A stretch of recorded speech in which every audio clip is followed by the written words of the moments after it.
Why did I decide to add such a heart-wrenching storyline into my book, The Facade? So, if you've read The Facade, you will know that it is a brother's best friend romance between Mac and Cambrielle, who both attend Eden Falls Academy, which is a private boarding school. They also grew up next door to each other, and Cambrielle has always had a crush on Mac, but of course he has never seen her as anything more than her brother's dorky little sister.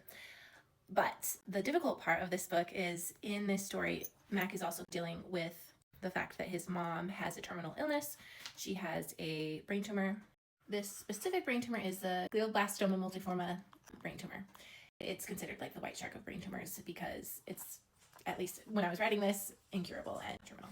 Anyway, why did I want to add that? Well, it's because my dad, his mom, actually died of the same thing when she was in her 40s. My dad was 5, so he didn't know a whole ton about it, so he didn't tell us a whole lot about it growing up.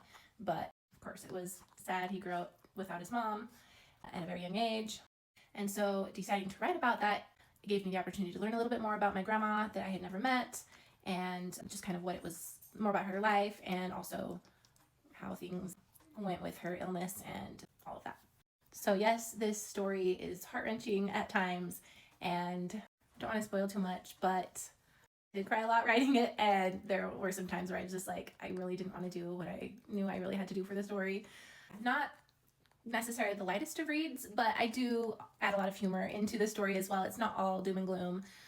There's a happily ever after for the romance, at least. It also just kind of dives into the story of the character going through something really difficult that a lot of us do deal with, that we never want to. Anyway, if you feel like reading a book that deals with a difficult topic and will make you cry while it also makes you laugh and swoon, I hope you will take a chance on The Facade.